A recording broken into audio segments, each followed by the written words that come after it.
Oferecimento Valor, Centro de Soluções em Negócios Imobiliários.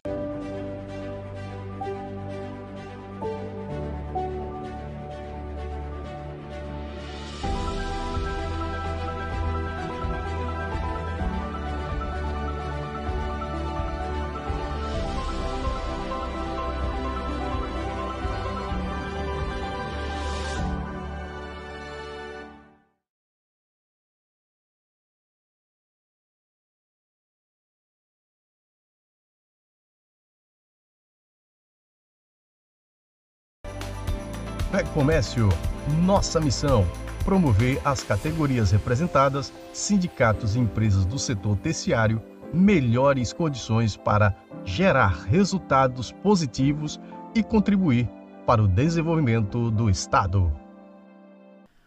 Olá, sejam bem-vindos a mais uma edição do programa Na Berlinda. Eu sou Nubem Bonfim e aqui, ao meu lado, a jornalista Letícia Mendonça. O nosso convidado de hoje é o advogado João Fontes, ex-deputado federal eleito pelo Partido dos Trabalhadores. João Fontes foi presidente da Energip e também presidente da Funcaju. Um homem preparado, viajou o mundo, conheceu 86 países, estudando geopolítica, economia, história e hoje é pré-candidato ao governo de Sergipe. Primeiramente, João, eu quero agradecer o seu esforço por ter vindo até aqui, participar do programa Na Berlinda. Quero lhe dizer que você não é obrigado a responder todas as perguntas, mas nós vamos insistir em perguntá-lo. Obrigado por ter vindo. Nubem, Letícia, é um prazer muito grande vir aqui gravar com você. Já era para a gente ter gravado há mais tempo, a gente tem sempre... a nossa agenda sempre tem, não está batendo, eu estou viajando e você me liga e fica... Uma hora na Rússia, outra em Brasília, com o presidente Bolsonaro. Exato, e hoje, não é, era assim, eu não podia deixar de vir até aqui, mesmo se essa semana eu já estava programado a não conceder entrevista, porque eu tinha uma recomendação médica para isso, mas eu digo, eu não posso chegar agora em cima da hora. A minha assessoria não tinha desmarcado, eu não podia chegar agora em cima da hora e deixar Nubem, que é uma pessoa que eu tenho muita estima. Eu não faço isso com ninguém, mas principalmente as pessoas com quem a gente tem muito respeito na sociedade e na imprensa.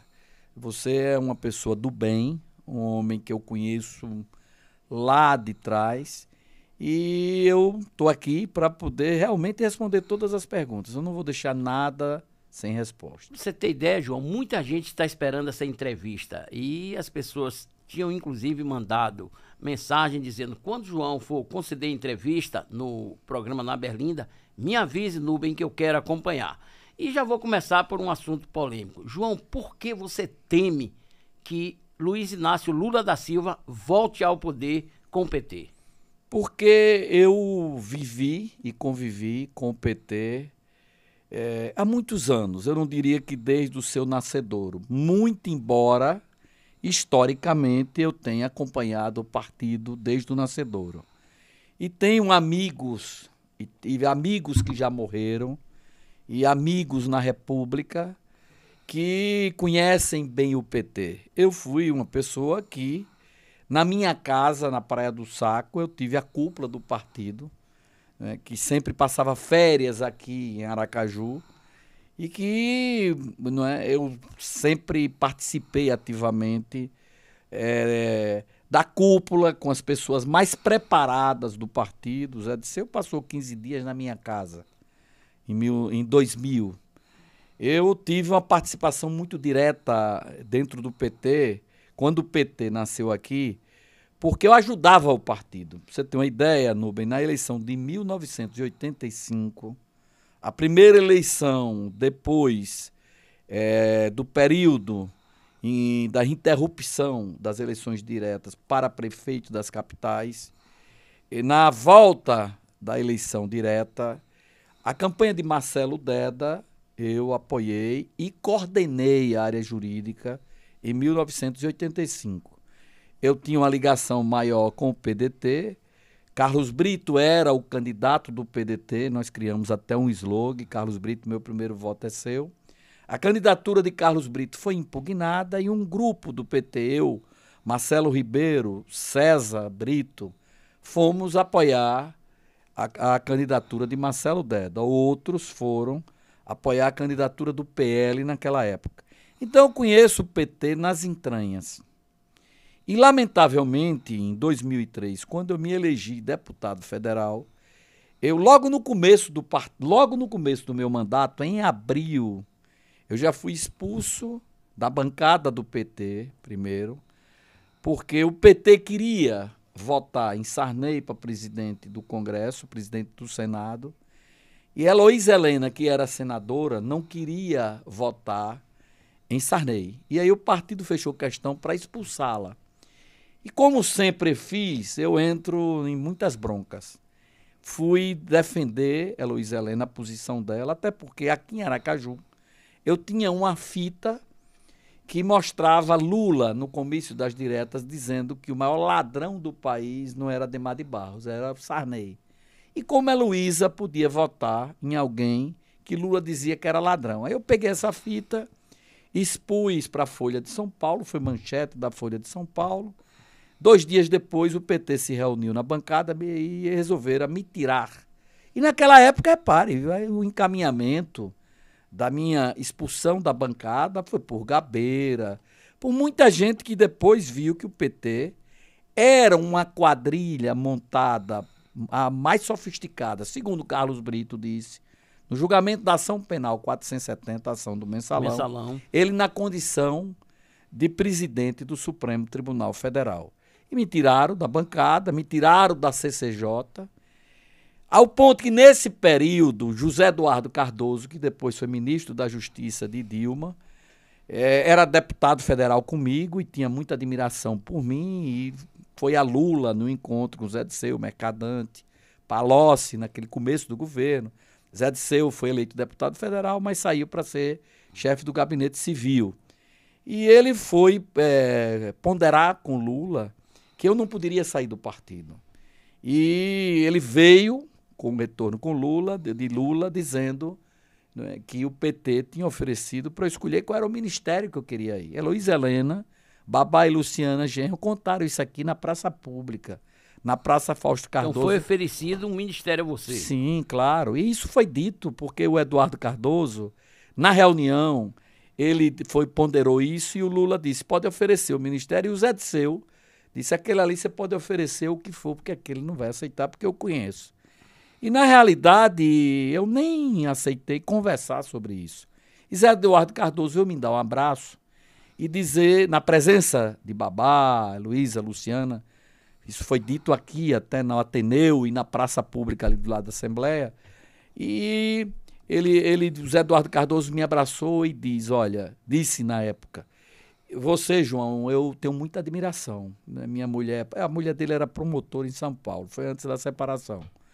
Dele com a esposa. Ele disse, minha mulher lhe admira demais e eu tenho inveja porque eu sou testemunha desse processo. Então eu vi o PT montar esse processo, né, quebrando vários paradigmas do que a gente tinha aprontado e prometido durante a campanha, inclusive a reforma da Previdência, que mexia nas cláusulas pétreas da Constituição, a reforma da Previdência que tirava o direito dos aposentados. Então, eu fiz um confronto com o PT e depois eu fui convidado por Brizola para ser, depois da minha expulsão, em 14 de dezembro de 2003, e o Brizola gostou muito de mim, me convidou para ser presidente do partido aqui, e eu fiz essa peregrinação. E nesse período em que eu fui presidente do PDT, é que eu aprendi muita coisa dentro do Congresso e surgiu aí o Mensalão. A morte de Celso Daniel, foi o PT que mandou matar? Veja bem, eu acompanhei, junto com Heloísa, Babá e Luciana Genro, nós acompanhamos a viúva de Toninho do PT, que mataram em Campinas. Né? E a coisa triste era olhar para os olhos daquela mulher, assim, a fisionomia dela, assustada, e nos contou como se deu a morte de Toninho do PT. Eu acompanhei todo o processo todo o processo de investigação também com a família de Celso Daniel. Um caso misteriosíssimo, porque morreu muita gente. E muita gente que talvez nem saiba, porque as pessoas se esquecem muito nesse período aí, depois da minha expulsão do PT, o Aldo Rebelo era o presidente da Câmara, junto com Miro Teixeira, que era o líder do meu partido, me chama um dia lá e me apresenta um relatório da Polícia Legislativa dizendo que o meu gabinete estava grampeado, nós fomos juntos para o Ministério da Justiça, para que eles me dessem proteção. Eu passei 6 meses andando com colete à prova de bala, e nesse período, inclusive, o João Alves era governador, o ministro da Justiça ligou para o governador, Flamarion está vivo aí, que foi o secretário da Segurança Pública, eles me deram proteção aqui no Estado. Para você ter uma ideia, no enterro de Ismar Barreto, eu fui para o enterro nesse período, no cemitério Santa Isabel, com colete à prova de bala. E tive que, para entrar no enterro, ali, a polícia vinha, eu ficava no carro, eles vasculhavam tudo. Minha vida foi um inferno durante 6 meses. 6 meses. Eu tenho uma filha com 5 anos de idade, que acompanhou tudo isso, vendo o pai botar aquele negócio, um trambolho, um colete, porque você tem que botar... Muito. Não, e você tem que botar um capote, um casaco, ou um terno, um blazer, para não ficar aquilo muito exposto. Então eu acompanhei tudo isso e acompanhei muito de perto o caso de Celso Daniel, né? Eu não posso chegar e dizer assim, olha, quem mandou matar foi o PT. Mas todas as evidências, está aí na imprensa, divulgado pela imprensa, como se deu o caso Celso Daniel, que nasceu da arrecadação de várias trocas, né, de financiamento para as campanhas políticas através das empresas de ônibus e de lixo, e que culminou quando o prefeito quis romper com aquele esquema, terminou com a sua morte e a morte de várias pessoas, garçom, maître, motorista, morreram 17 pessoas nessa operação da morte de Celso Daniel. Então, eu não tenho dúvida que existia uma máfia. A gente até sabe de tudo, mas eu sou advogado e eu tenho a responsabilidade de dizer aquilo que eu provo, que eu tenho prova, e tudo aquilo está... Quem acompanha a política do Brasil sabe o que foi o caso Celso Daniel. Letícia. E em relação, já que estamos falando do PT, em relação à política atual, sobre a eleição que vai vir para presidente, como o senhor está vendo essa situação atual entre Bolsonaro, Lula, PT? Nos últimos anos, veja bem, a briga, né, contra o PT, a favor do PT, essa disputa já vem polarizada há muito tempo. Nós tivemos a eleição de 2006, um segundo turno entre Lula e Alckmin. Nós tivemos em 2010 um crescimento muito forte, o aparecimento de Marina, que na realidade só rompeu com o PT depois. Marina não teve espaço para substituir Lula. E aí foi uma briga de vaidades, não foi uma briga ideológica de combate, de confronto com o PT, né? Eu gosto muito da Marina do ponto de vista pessoal. Acho que ela é muito omissa do ponto de vista político. Eu sempre digo que Marina foge para a floresta, ela estava nessa época no Partido Verde. E aparece escondida no Chapeuzinho Vermelho, procurando o bolinho da vovozinha, do Lobo Mau. No ano eleitoral. No ano eleitoral, né? Eu brinco muito com isso. Eu até encontrei com Marina há um mês atrás no avião, conversamos muito, ela está muito envelhecida, muito cansada. Mas Marina é uma pessoa assim, do bem, que não passou pela política. Ela não fez parte da política do grupo do PT patrimonialista. No PT tem pessoas sérias. Né? O PT tem um grupo no Rio Grande do Sul que é muito bom, que nunca esteve envolvido em corrupção. Olívio Dutra foi governador, prefeito 2 vezes e anda de ônibus, continua pobre. Eu várias vezes almocei na casa de Tasso Genro. Eu conheço Henrique Fontana, é um homem muito sério, né? O Olivetti, que foi ministro também da terra. O Rio Grande do Sul tem um grupo de petistas, tem uns 2 malucos, né? Um mais o Paulo Pimenta, que é uma figura mais esquisita, a Maria do Rosário e tal, mas o grupo majoritário do PT lá é muito bom.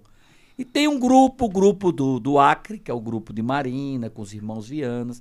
O PT tem Suplicy em São Paulo, que é um homem de bem, um homem sério, é meio bobão, mas é uma pessoa do bem. Então, em todo lugar a gente tem aqueles que são patrimonialistas. Aliás, quem acompanha os vídeos que eu solto, porque eu convivi com as pessoas que fizeram nascer o PT. Hélio Bicudo, que era do Ministério Público de São Paulo, Lula morou na casa dele.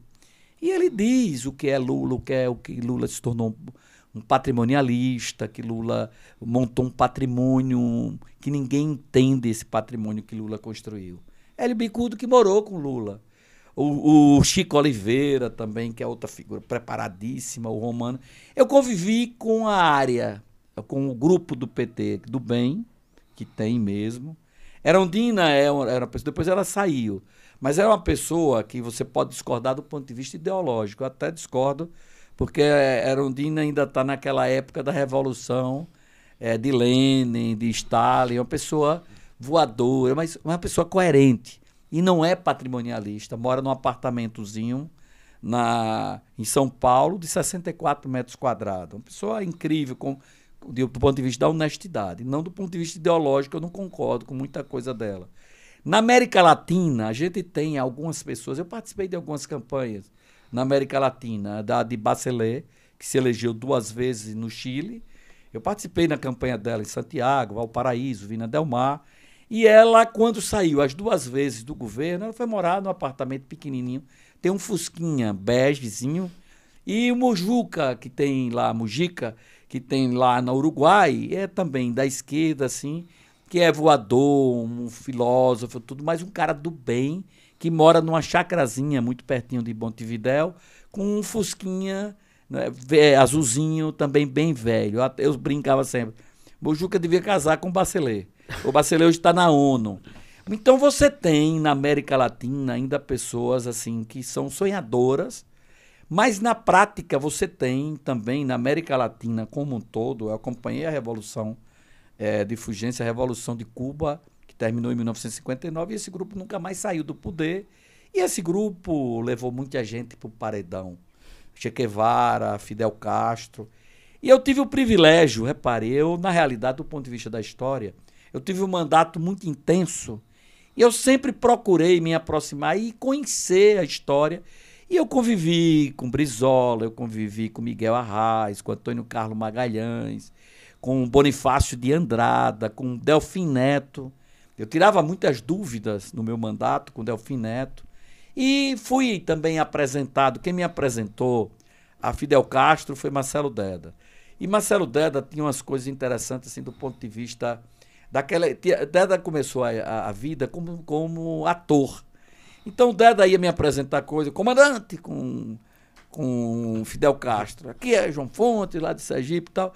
E Hugo Chávez também. Eu conheci Hugo Chávez primeiro, na posse de Lula. E depois eu fui fazer algumas palestras na Venezuela, mostrando o que se tornaria a Venezuela naquela balada, naquela caminhada que depois se deu. Me lembro que eu fiz uma palestra no Hotel Alba, em Caracas, e uma das pessoas que mais me contestava lá era um médico, e chato, aquele cara bem petista, chato, e me implicava muito em tudo que eu falava. Depois eu fiquei com ele no café e tal. E aquele povo chavista, apaixonado, como os petistas apaixonados, e não acreditava que a Venezuela pudesse se transformar nessa ditadura que está aí. E eu reencontrei, 10 anos depois, em 2018, eu fui fazer um estudo com algumas pessoas que fugiram da Venezuela.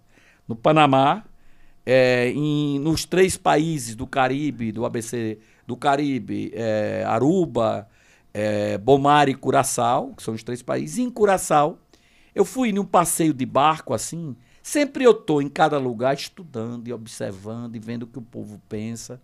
E eu encontrei em um barco uma figura assim que eu achava que conhecia aquele cara de algum lugar. Fisionomia, me lembrava algum lugar, alguma coisa assim muito... que eu já tinha conversado com aquele cara. E ele fez aquele passeio assim, pelas grutas, em Curaçao, um lugar muito bonito. E depois que todo mundo foi mergulhar, eu fiquei conversando com ele. E ele começou a contar a história, ele me reconheceu e começou a chorar. Ele fugiu da Venezuela para Curaçao. Lá, ele levou as 2 filhas com a esposa, mas deixou a família. Lá já era Maduro, o presidente, e ele chorava da saudade dos filhos, me contou. Ele era dono do principal hospital de Caracas e o hospital dele foi confiscado. A propriedade privada foi confiscada na Venezuela, de quase todo mundo. E isso aconteceu em Cuba, que é a maior ilusão, achar que Cuba é o paraíso. Cuba é um país lindíssimo, Havana é uma cidade belíssima, é uma cidade europeia, tem 2 cidades assim no Caribe que eu sou encantado, Santo Domingo, na República Dominicana, e Havana. Havana é uma cidade belíssima que lembra assim um pouco de Madrid e um pouco de Salvador, né? Aquele vestido forte de Salvador. E tem coisas belíssimas em Cuba, Varadeiros, Santiago, Pina del Mar, onde se faz os melhores charutos do mundo, o melhor rum do mundo em Santiago. Coisa lindíssima, mas eu sempre fui para conversar com o povo escravizado, muita gente morreu, né, num paredão, o Che Guevara matou muita gente, e essa ilusão desse povo, um povo lascado, um médico, um dentista, um advogado, um engenheiro, ganhando $22.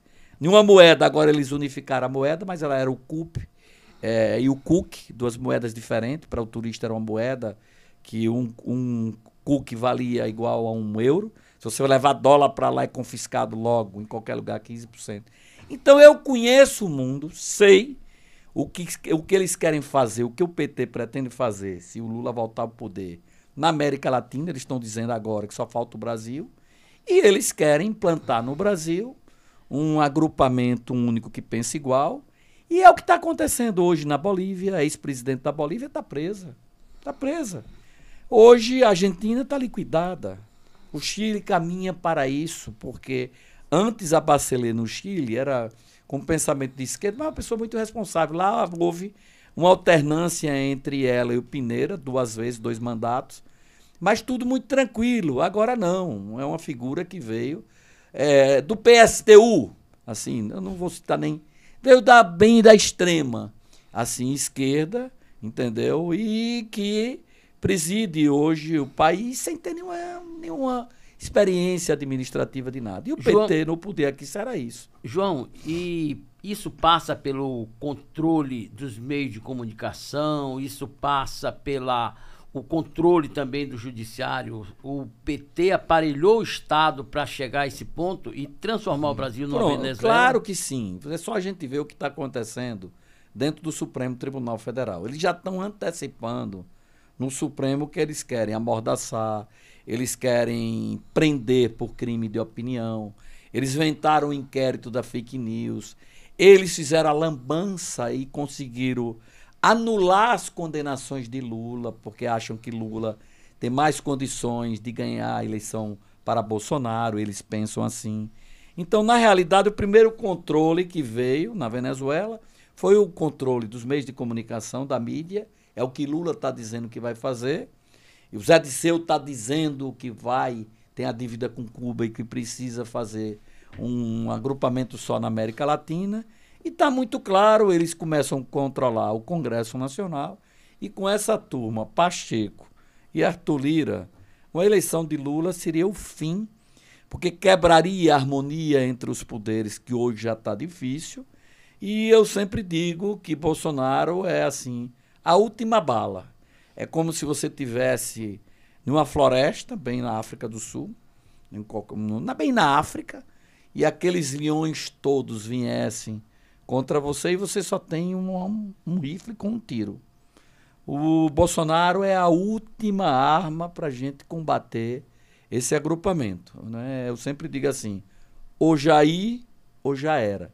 Como eu tenho muito amor pela minha pátria, tenho responsabilidade, porque tenho filha e quero muito bem ao meu país, eu resolvi assumir esse papel, né, de uma maneira mais efetiva, de uma maneira mais direta, lutando, porque eu já sei o que é que vai ser isso aí. Então, podemos dizer que o seu retorno à política, agora como pré-candidato ao governo, é para tentar impedir essa supremacia do PT no Brasil? Sim. Primeiro ponto foi esse. Quando eu vi que aqui em Sergipe, isso há 60 dias, a política é muito dinâmica, né? O Magalhães Pinto, lá de Minas Gerais, dizia que a política é como as nuvens, ora está aqui, ora está ali. A política tem a dinâmica da política, eu sempre digo, maio é um mês muito nublado em Sergipe, mas as nuvens são, as nuvens são muito dinâmicas, assim, a movimentação das nuvens, não é?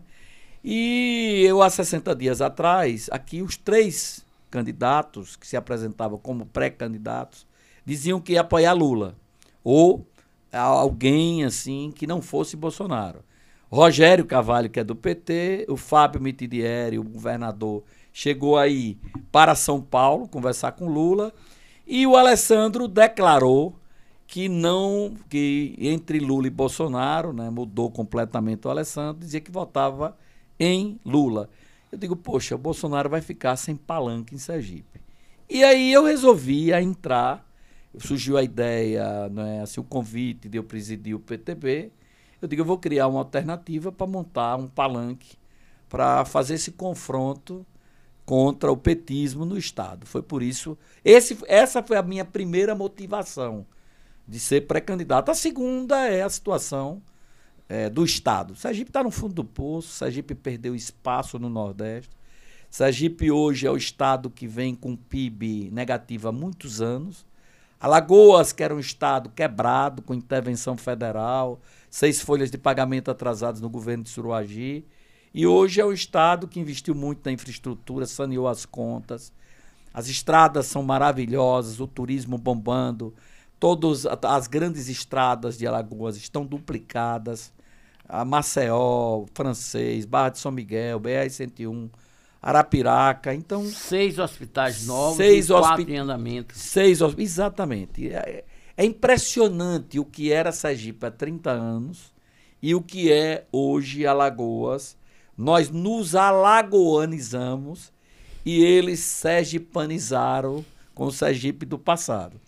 Aí quando você vai para a Bahia é a mesma coisa. Quando você sai, os 9 estados do Nordeste cresceram muito nos últimos anos. Do Maranhão à Bahia. E Sergipe ficou no fundo do poço. Eu digo, bem, eu tenho que entrar para fazer alguma coisa para ajudar o meu estado. Não, é importantíssimo isso. Nós aumentamos a dívida pública no estado, veio muito dinheiro com a pandemia e esse dinheiro não foi aproveitado com obras permanentes. Então eu resolvi entrar por esses 2 pontos. Primeiro, para fazer um confronto com a política nacional. E segundo, para viabilizar algo diferente em nosso estado, que esse grupo que está no poder é o grupo que quebrou o Estado. É o grupo que quebrou o Estado. Quem disse isso? Jackson disse isso, encontrou o Estado quebrado, e agora o Belivaldo que disse quem encontrou o Estado quebrado. A briga deles é para saber quem quebrou o Estado. Aí você tem que tirar na porrinha, a verdade é que é o grupo político que é o mesmo. Economizamos tempo, espaço, e quando investimos em energia solar, economizamos dinheiro. Utilizando uma fonte de energia limpa, o sistema de energia solar inteligente é seguro e gera uma economia de até 90% na sua conta, com um aliado que se renova a cada manhã, o Sol. Colabore com o planeta e o orçamento da sua casa ou empresa. Ligue 3256-6085 e conheça todas as vantagens. M-Solar, utilizando o sol a seu favor. Comércio, nossa missão: promover as categorias representadas, sindicatos e empresas do setor terciário, melhores condições para gerar resultados positivos e contribuir para o desenvolvimento do Estado. João, e como fazer para convencer o eleitor para que ele vote na verdadeira mudança? Esse é um grande problema. Veja bem, eu conheço um pouco da história. Eu conheço um pouco da história do mundo. O povo sempre vota na balada e na emoção, sem a razão. Se você for estudar o comportamento da população, é o mesmo desde o começo da humanidade, a história do pão e circo, do período do Império Romano. Quando você chega no nascimento de Jesus, Jesus entra em Jerusalém, proclamado rei dos judeus num domingo de Ramos, botam Jesus num burrinho, um jeguinho lá em Jerusalém. Eu vi tudo isso lá, estudei isso tudo lá, porque eu sempre gostei disso, de estudar, e vi um livro de um judeu muito interessante em Jerusalém sobre o julgamento de Jesus. E é muito interessante isso. Jesus entra como rei dos judeus, proclamado rei dos judeus no domingo, em Jerusalém, e esse mesmo povo embebedecido, esse mesmo povo na balada, né, influenciado, crucifica Jesus na quinta-feira e solta Barrabás. Um julgamento popular. O julgamento de Jesus foi um julgamento popular. Mesmo se Cláudia Prócula, que era a esposa de Pilatos, teve um sonho e disse isso para Pilatos, que aquele homem era inocente e que aquele homem era o filho de Deus, e deixou o Pilatos atordoado, porque queria soltar, ele lavou as mãos, mas o povo queria que soltasse Barrabás. E ele teve que soltar para poder não brigar com Caifás, não brigar com o império e não desagradar o povo. Eles colocaram Jesus na crucifixão.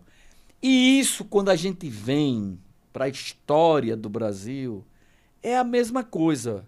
O povo sempre vota na balada. Se você pegar a eleição de 1950, na volta de Getúlio, depois do Estado Novo, Getúlio vota pelos braços do povo na eleição de 1950. Não é?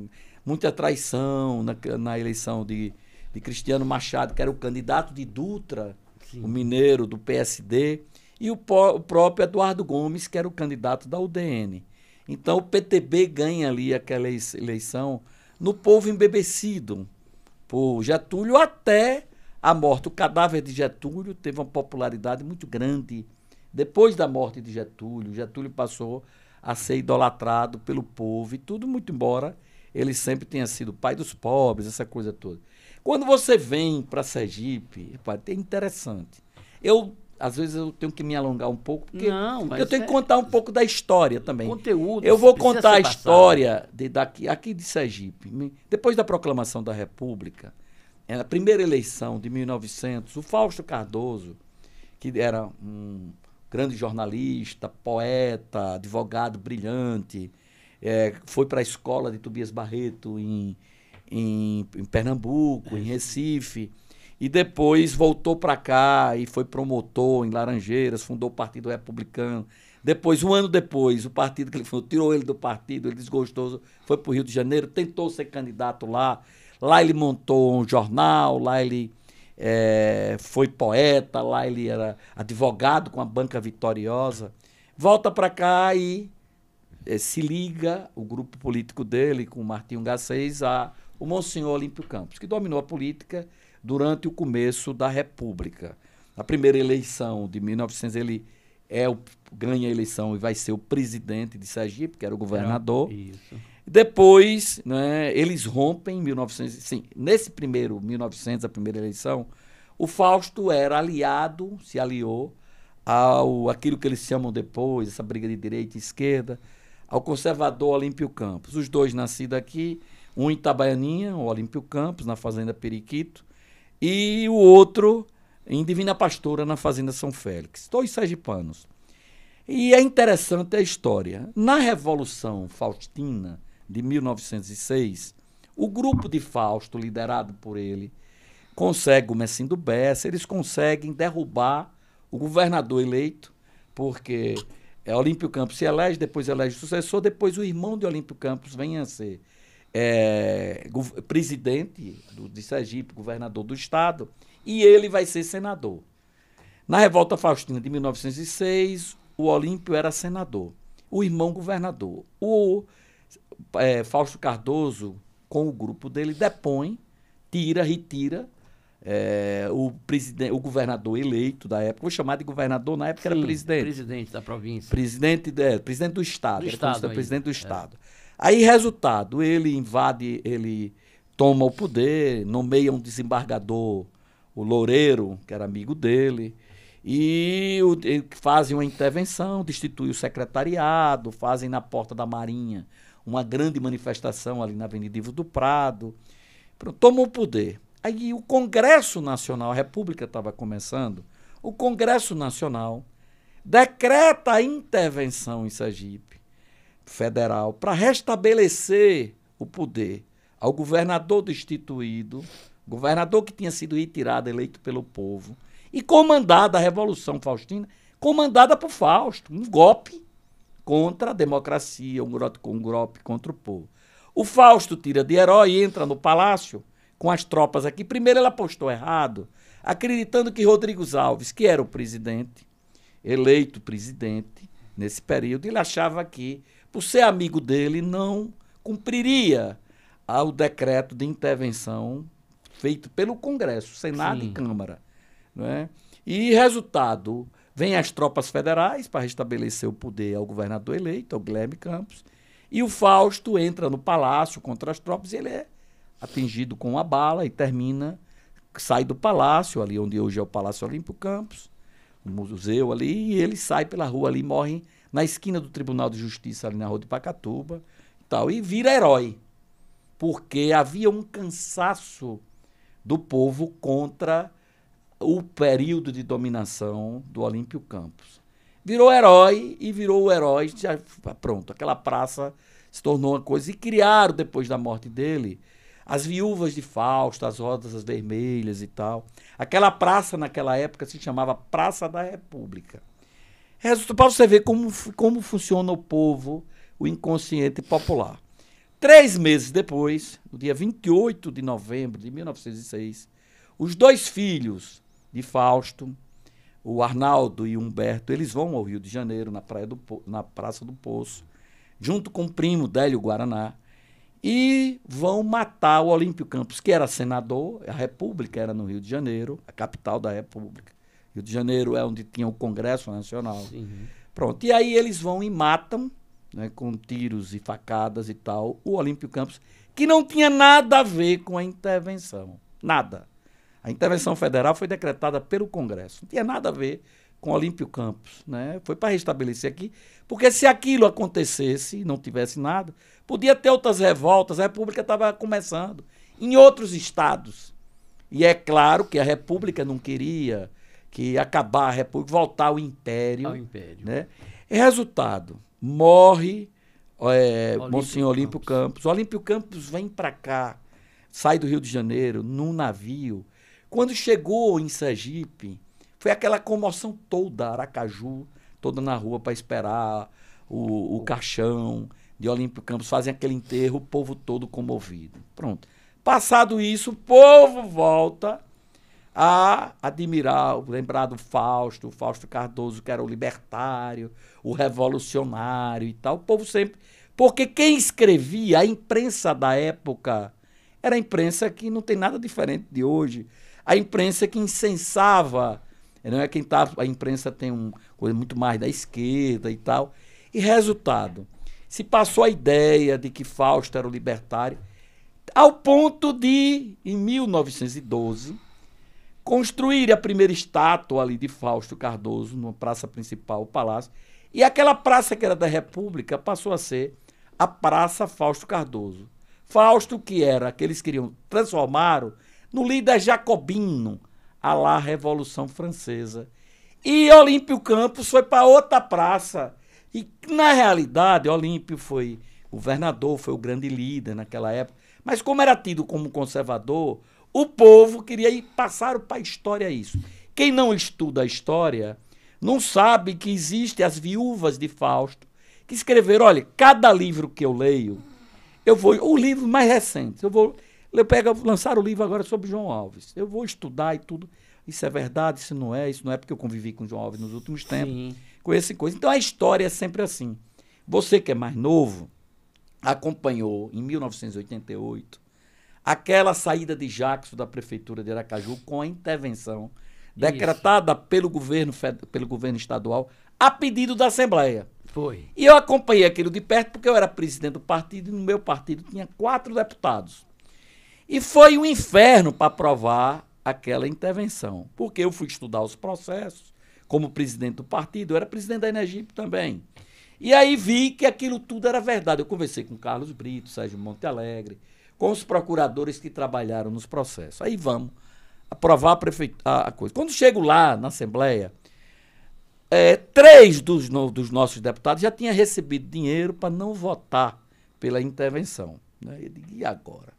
Como é que faz? Aí eu fui para dentro da Assembleia para poder obrigar. Ou voto ou expulso. Né? Ou se não votar, eu expulso. Né? Tinha um que era líder, que não tinha recebido dinheiro, e até encaminhou lá a votação e tudo. Aí Jackson sai da prefeitura com o voto dos 2 Marcelos. Marcelo Deda e Marcelo Ribeiro, do PT. Pronto. Veio a campanha de 88. Rapaz, o Jackson se ficou vítima no processo e elegeu um prefeito de Aracaju que não conseguiu se eleger vereador de Aracaju. Foi. Pronto. O Hélito Paixão. O Hélito Paixão. Resultado. Triste da eleição que você vai escolher alguém como vítima. Porque é assim que funciona. O inconsciente popular vai pela balada. E Marcelo Deda, naquela eleição, saiu, não é? Chamuscado, teve uma péssima votação, Perdeu. que não se elegeu na eleição seguinte, em 1990, para deputado estadual. Deda, que teve 33 mil votos, veio a ter 3 mil votos. Na eleição de 2006, a polarização, Marcelo Deda e o João, e o povo embebecido por Deda naquele momento, não queria observar, nem quando eu chegava na televisão, eu dizia, mas se lembre, o PT, vocês vão votar no candidato do Mensalão, do PT, do Mensalão, mas o povo não queria ouvir, sabe? Então, na realidade, convencer o povo é algo muito complicado. Por isso que eu tenho cuidado agora de não cair naquela escorregadia, naquela casca de banana, de transformar ninguém em vítima. Sim, era isso que eu ia lhe perguntar sobre a similaridade com os dias de hoje. Sim, igual. Se alguém pode transformar Valmir de Francisquinho na vítima do sistema. Pronto, você é um homem inteligente, né? E fez uma pergunta extremamente pertinente. De quem é inteligente. E eu não sou burro para poder não perceber isso e não querer tornar o Valmir uma vítima desse processo. Eu não sou burro, né? Porque, veja bem, as contradições da política.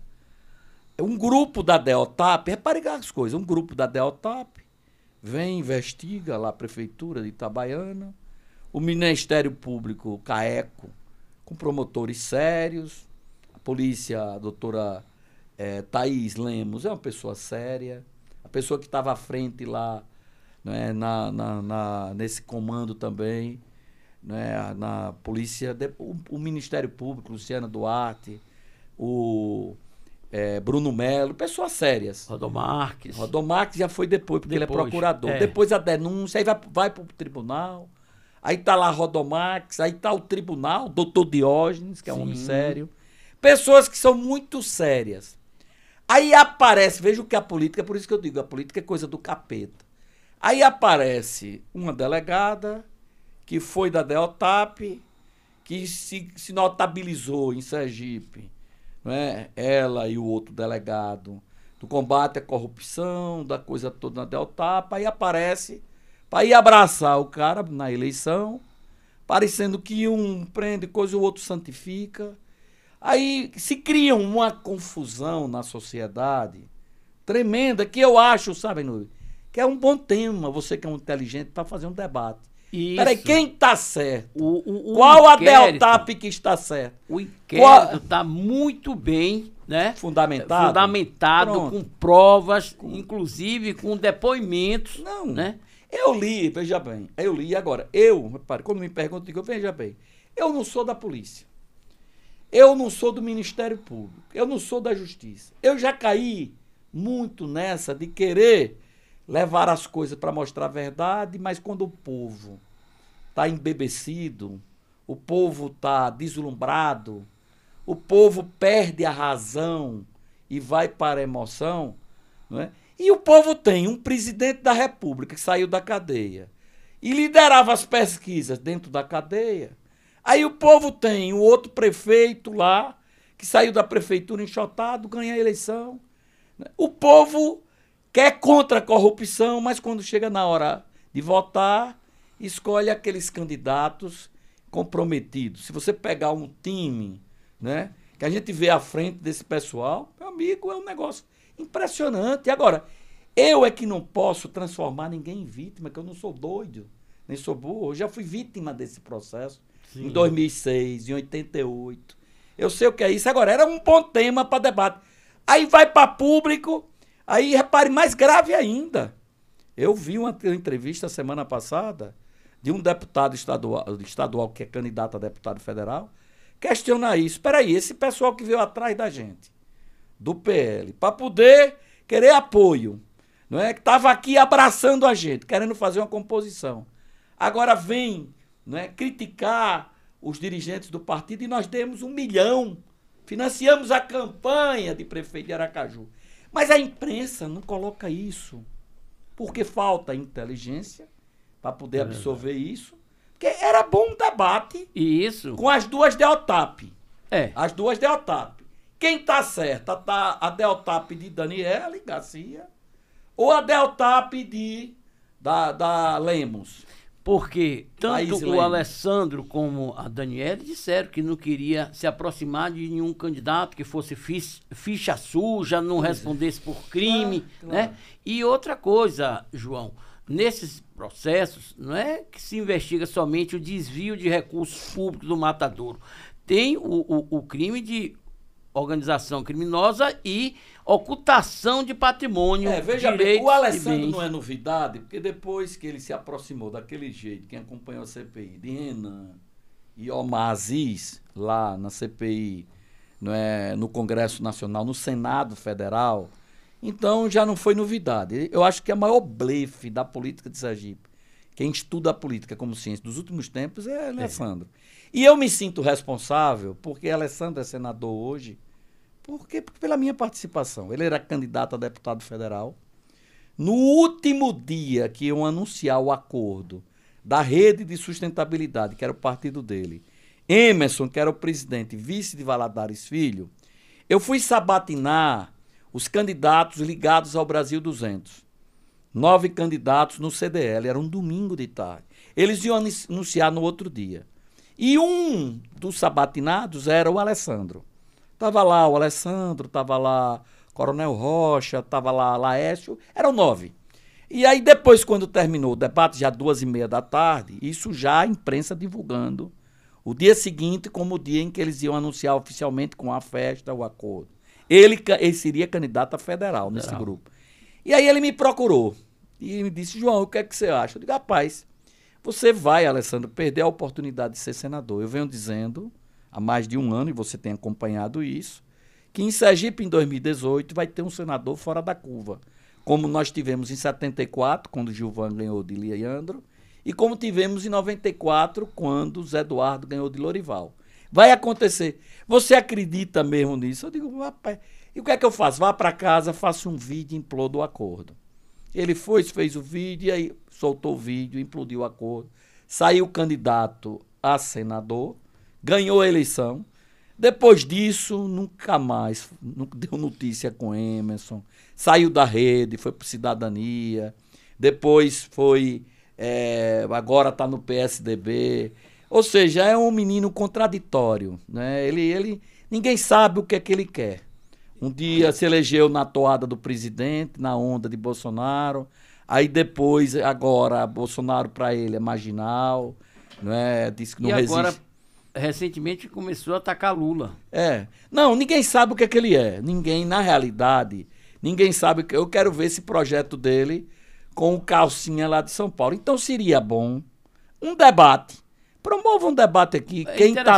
Quem tá certo? A Deltap de Daniele Garcia ou a Deltap de Thaís Lemos, que é a diretora lá da Deltap.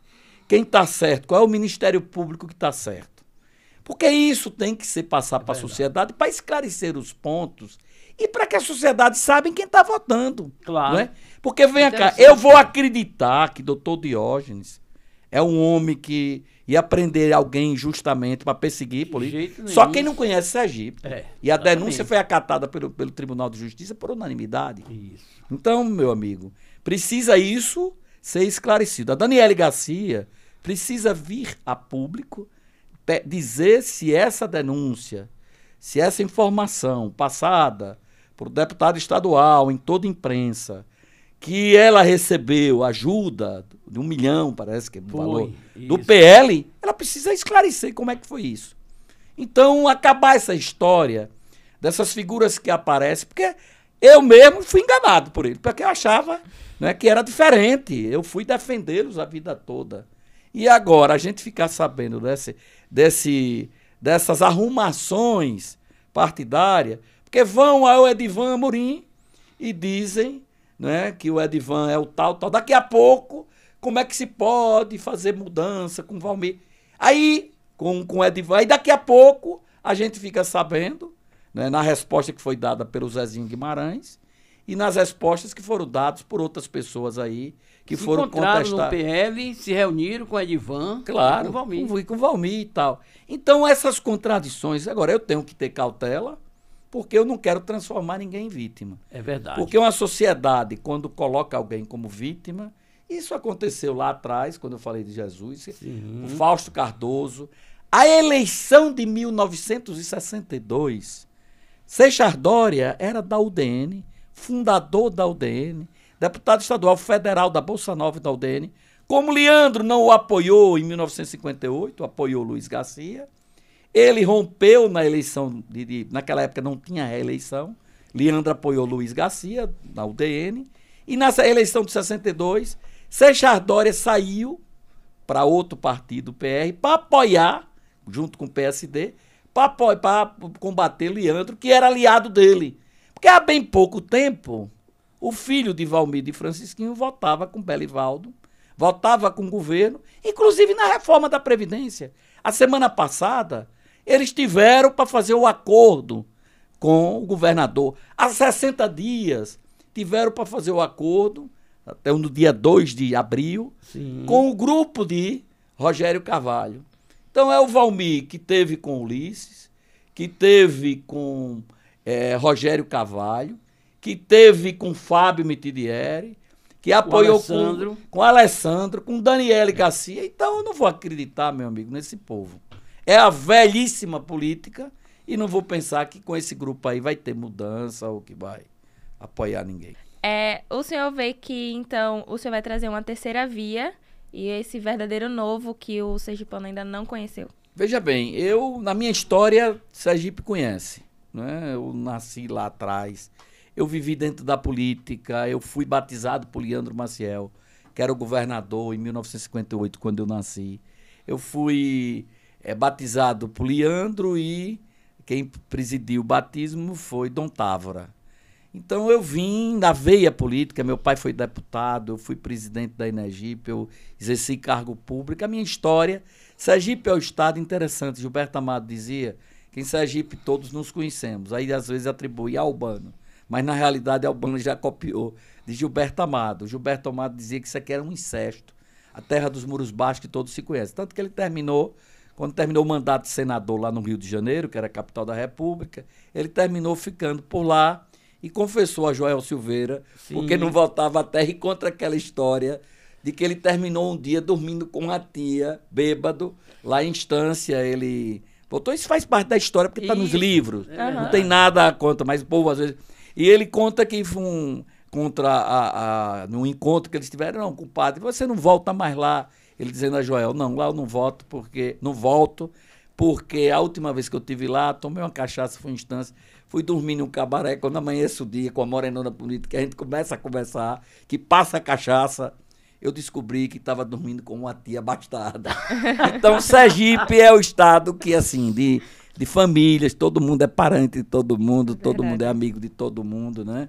E hoje fui visitar uma pessoa, assim, eu gosto muito de conversar com os mais velhos. Hoje eu fui conversar com um amigo meu, né, que eu tenho um carinho muito grande, tem 95 anos. É mais lúcido do que 500 jovens de hoje, que gostam de Anitta, de Pablo Vittar, de Lula, entendeu? Muito lúcido, 95 anos. Eu gosto de fazer isso. Eu, quando tenho alguma coisa para decidir, eu converso com as pessoas mais velhas.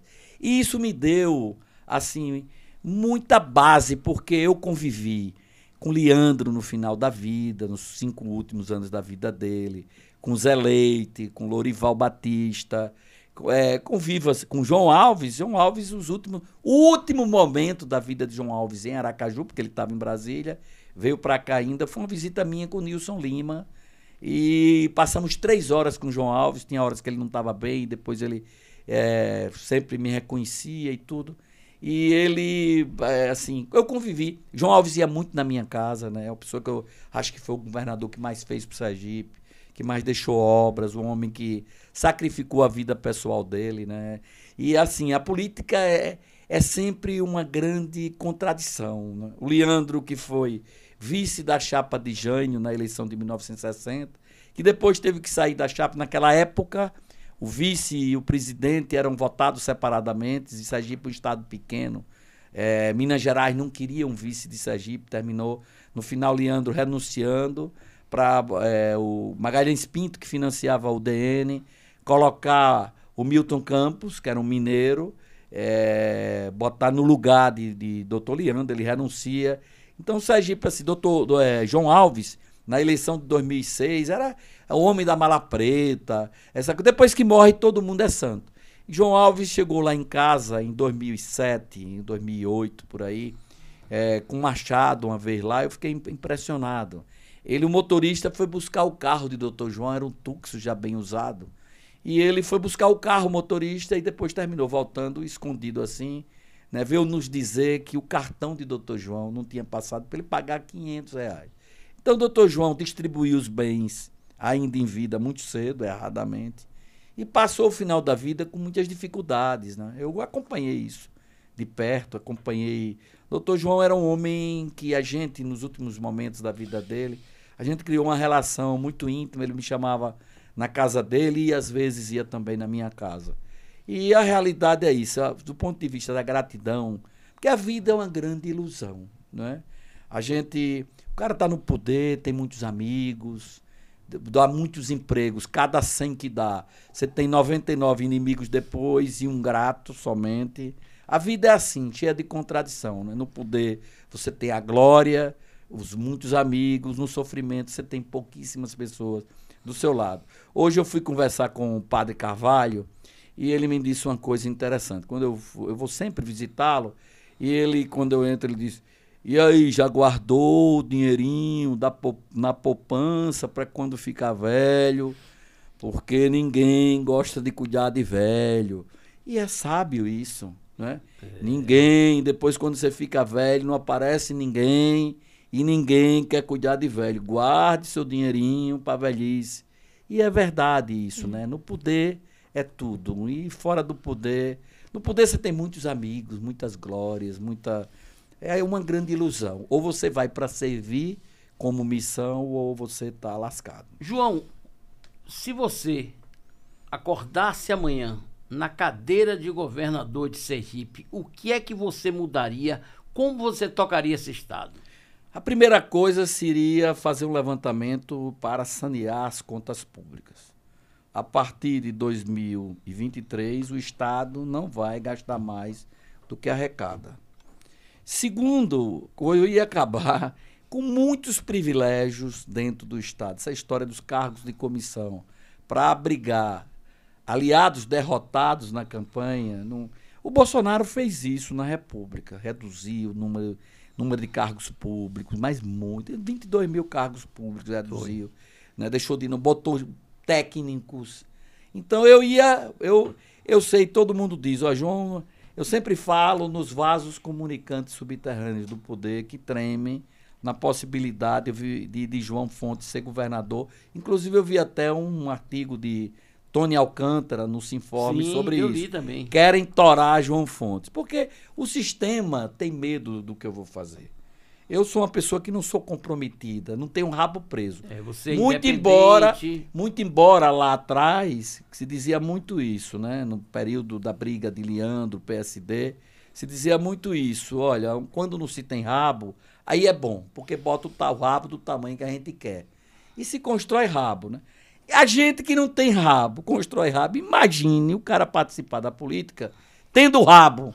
Aí é que o rabo cresce mesmo, né? Então eu faria isso, pegar e sanear o Estado. Como é que você enxerga essa campanha eleitoral, você acredita que vai ter debate no campo das ideias ou vai ser aqueles velhos ataques de sempre para desconstruir os adversários? Repare, lamentavelmente, a política hoje, para ganhar a eleição, se vive muito do marqueteiro.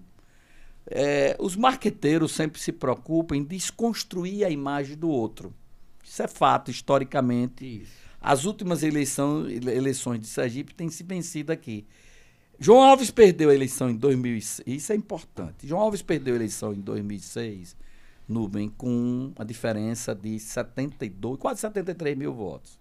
Em 2010, com o grupo dos Amorins o apoiando, André Moura e tal, o Eduardo e tal, Eduardo teve aquela votação de 625 mil votos, 88 a mais do que Deda, que era o candidato a governador, e 150 mil votos, 149, 959, 150 mil votos a mais do que Valadares, que foi o segundo, Eduardo foi o primeiro.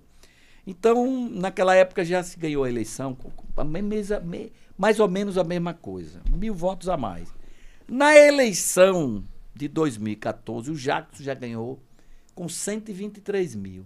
Na eleição de Belivaldo, no segundo turno, ele já ganhou com a diferença de 313 mil votos.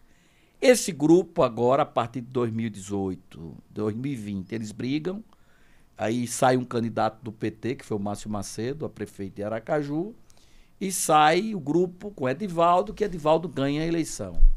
Agora esse grupo racha, vai ser uma novidade para essa eleição, do ponto de vista do governo, que eles vinham juntos desde 2007. Um grupo que não está junto desde 2007, grupo que está junto desde 94, quando o PT lá se aliou à candidatura de Jackson Barreto. Sim. Então esse grupo está unido lá com Valadares e tal, lá de 94. Agora eles brigam e é algo novo e vai ter que ter a candidatura, por exemplo. O que é que há bem pouco tempo, lá há 60 dias atrás, o PL teve para fazer um acordo com o PT de Rogério, não deu certo. Depois o PL teve para fazer o acordo com o Belivaldo não topou, e agora o PL naturalmente vai ter que ter um candidato, porque para onde vai Eduardo Amorim? Ele é candidato, e como não vai ter espaço, ele vai ter que ter o candidato. Então, vai terminar que a candidatura de Valmir de Francisquinho vai ficar irreversível, porque não tem outra saída para o partido. Eles vão ter que lançar um candidato com Eduardo, senador, porque na realidade quem manda no PL é Edivan e está acabado. E o projeto dele é eleger o irmão. Valmir querendo, Valmir não querendo, vai ter que fazer isso, não é? E vai ter também o Alessandro vai ter que arranjar uma candidatura, porque vai ter que querer eleger a Daniele Garcia. Então é uma primeira eleição que você vai ter aí 4, 5 candidatos com tempo de televisão para fazer um debate e tal. Esse primeiro momento vai ser muito confuso, porque se torna muitos candidatos, mas vai polarizar como polarizou a eleição no plano nacional. Não cabe terceira via mais.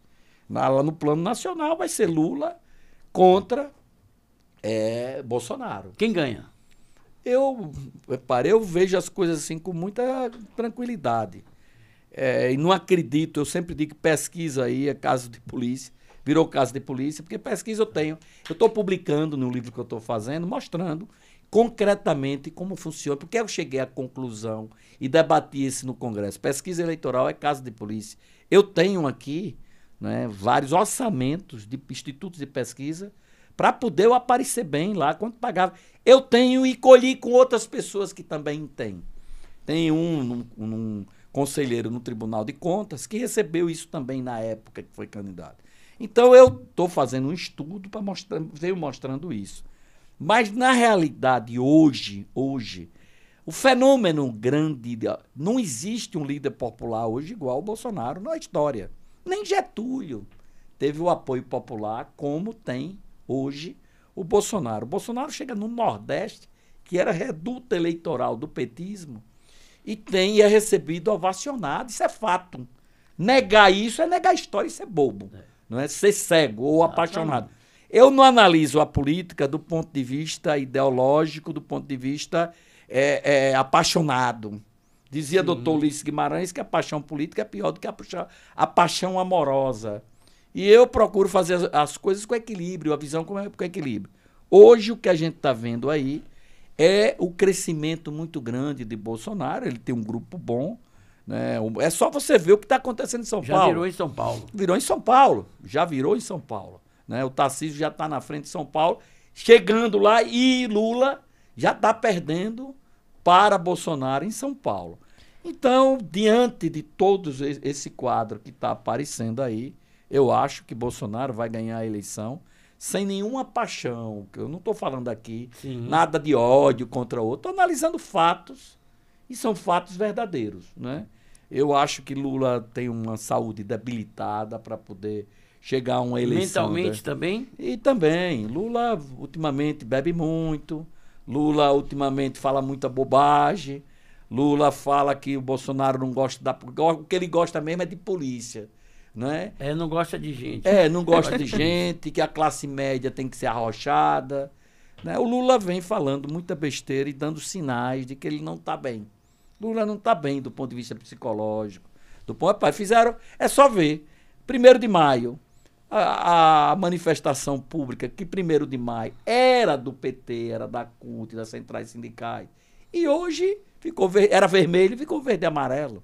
Né? Veja quantas pessoas tinham na manifestação que Lula foi, e até, lamentavelmente, aquela história lá da Daniela Mercury, que vai para um comício, vai para um movimento de Lula e recebe dinheiro público. É algo, né? Absurdo. Absurdo, isso, né? Absurdo sobre todos os aspectos. O senhor falou sobre a questão de que muitos dos votos, ultimamente, têm sido por euforia popular, né? Sim. Acredito que em 2018, Bolsonaro foi eleito justamente por essa euforia, pela sede de mudança. Sim, verdade. Só que, palavras suas, de que ele seria o último tiro para que aconteça essa mudança. E por que nesses últimos 4 anos não teve essa mudança? Não, veja bem, eu disse que era o último tiro para vencer essa eleição plebiscitária agora. Né, de 2022. Certo. Lá atrás surgiu a figura, repare, se procurava ali uma figura que pudesse ganhar do petismo. É fato. Num determinado momento, podia ser Alckmin, podia ser Ciro. Terminou não aparecendo outra opção. Foi mudando. Veio aquele 6, 7 de setembro com a facada de Bolsonaro, e a partir dali ele se consolidou como alternativa, doente na cama e tal. Ganhou História voz, da né? vítima. Né? Sim. E aí aparece ele como a salvação para lutar contra o PT. E aí o povo vota. Essa eleição agora, 2022, é plebiscitária, e eu acho que Bolsonaro quando eu digo que é a última bala, ou já ia ou já era, porque, na realidade, os projetos de concepção do que pensa Bolsonaro e do que pensa Lula são diferentes. Já diz claramente que vai censurar a mídia, que vai regulamentar a mídia, que vai... Zé Disseu está dizendo que tem dívida com Cuba, que querem, né, enraizar aquilo que eles fizeram no Fórum de São Paulo. E Bolsonaro é a resistência do último país grande da América Latina, porque aqui nós não temos o PIB da Venezuela, nem de Cuba, nem do Chile, nem da Argentina. O Brasil é um país que é a 9ª economia do mundo, um país que já dá sinal. Outra coisa importantíssima nessa eleição é que o Brasil dá sinais de, mesmo depois da pandemia, o mundo inteiro sofrendo com o aumento da inflação, com o problema do aumento de combustível. Os Estados Unidos têm a maior inflação desde o pós-depressão de 1929. Naquela eleição de 29, quem tinha uma eleição muito assegurada era o Herbert Hoover, que era o presidente do Partido Republicano, e aparece a figura de Franklin Delano Roosevelt na eleição de 1932, e que ganha a eleição em função da economia, da depressão, e foi o presidente mais longevo dos Estados Unidos. Ele ficou, de 1932, naquela época a Constituição americana não tinha a prerrogativa de o presidente só poder exercer um mandato e mais um, como é hoje, que apareceu isso na eleição de 1946, na Constituição de lá, né, através de uma emenda, em 1946. Né? Então foi a partir dali que fincou-se que o presidente dos Estados Unidos só tem direito a mais um mandato. Mas o presidente que ele se elegeu 3 vezes, muito popular pelo Partido Democrata, em 3 eleições. 3 eleições. Né? Então a economia é também um fator muito importante, tanto que ontem tem um artigo muito bom já no Estadão falando que a Faria Lima hoje, os grandes empresários brasileiros já começam a sinalizar para correr para Bolsonaro, porque percebem que a economia está melhorando bastante. João, agora nós vamos para um quadro, né? O Pinga Fogo. Vai ser apresentado esse quadro hoje, excepcionalmente por Letícia Mendonça.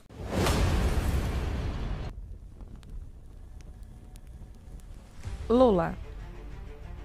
Uma tragédia. Bolsonaro. Esperança. Belivaldo. Cabeça dura. STF. Horrível. Caso Daniel Silveira. Liberdade. João Fontes por João Fontes. Sempre contestador. E finalizo dizendo uma coisa que eu ouvi de Hugo Costa, nosso jornalista aqui. E no final, João Fontes estava certo. João, queria lhe agradecer muito por você ter vindo até aqui os nossos estúdios, participado do programa Na Berlinda e desejar a você saúde, paz e muita força para continuar lutando pelos nossos sergipanos. Eu agradeço muito e tem uma coisa na minha alma que eu disse no dia que fui expulso do PT lá, saiu no Jornal Nacional. Essa entrevista minha e eu disse, perguntando se tudo aquilo valia a pena, lutar tanto. E eu cheguei à conclusão que diz lá Fernando Pessoa no Mar Português. Tudo vale a pena quando a alma não é pequena. E eu sou um apaixonado pelo Brasil, um apaixonado pela minha pátria e não vou desistir nunca.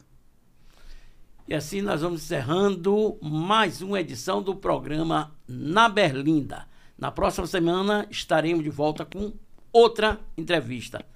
Tomara que seja tão boa quanto essa. Acompanhe as nossas redes sociais pelo Instagram, TikTok e o canal no YouTube.